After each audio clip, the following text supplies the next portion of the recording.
Beberapa menit yang lalu, Ezaki, asisten dari Asosiasi Biji Hitam, terkena tembakan. Ezaki terkejut bagaimana bisa dirinya yang pengecut ini punya keberanian seperti ini. Dulu, Ezaki cemas akan kebodohannya sampai dia bertemu dengan Om Kurosumi. Ezaki seperti lari dari sesuatu yang penting bagi dirinya. Dia berpesan ketika seseorang bertemu dengan orang yang ditakdirkan, itulah saatnya dia melepas semua ketakutannya. Kau, The Immovable Kurosumi, seseorang yang dikenal orang-orang tidak kenal rasa takut. Mereka tak pernah terpikirkan kalau Om Kurosumi lari dari sesuatu dalam waktu yang cukup lama. Om Kurosumi harus lebih kuat dan harus bisa menghancurkan dinding pembatasnya. Kemudian Ezaki pingsan dan langsung dibawa ke rumah sakit. Jadi alasan Om Kurosumi datang ke dokter gigi adalah dia sudah lari dari dokter gigi selama 20 tahun ini. Kini Om Kurosumi mencoba untuk melawan rasa takutnya. Untuk mengabari Ezaki, Om Kurosumi memasang telepon di rumahnya. Ketika ditelepon, Ezaki terdengar sangat ceria.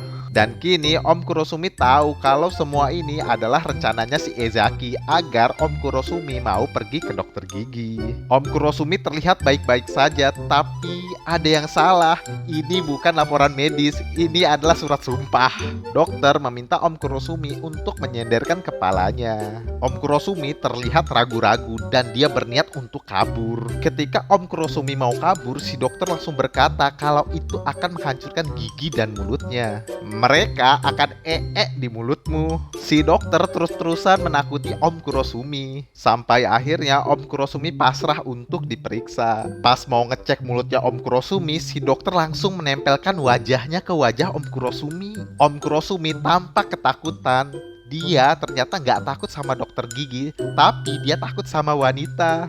Mendengar hal tersebut, si dokter malah tertawa. Kali ini malah si dokter menempelkan dadanya ke wajahnya Om Kurosumi. Si dokter menyuruh Om Kurosumi untuk berpikir kalau yang memeriksanya itu bukan wanita. Karena Om Kurosumi nggak bisa membayangkannya, akhirnya si dokter menggunakan masker. Mau dia pria, wanita, dan maupun dia yakuza, si dokter akan tetap merawatnya. Ketika kau di sini, kau adalah pasien yang penting. Akhirnya Om Kurosumi mau membuka mulutnya. Ketika dirawat si dokter, Om Kurosumi merasakan kekimocian ini. Waktu si dokter ingin mencontohkan cara bersikat gigi, dia membuka maskernya. Melihat wajahnya si dokter, wajah Om Kurosumi menjadi memerah dan dadanya menjadi sesak. Dia pun teringat kata-katanya si Ezaki. Hanya apabila ketika seseorang bertemu dengan orang yang ditakdirkan, dia akan melepas semua ketakutannya. Om Kurosumi benar-benar terkejut. Ternyata pergi ke dokter gigi bisa menyembuhkan sesuatu dalam dirinya yang tertidur secara abadi.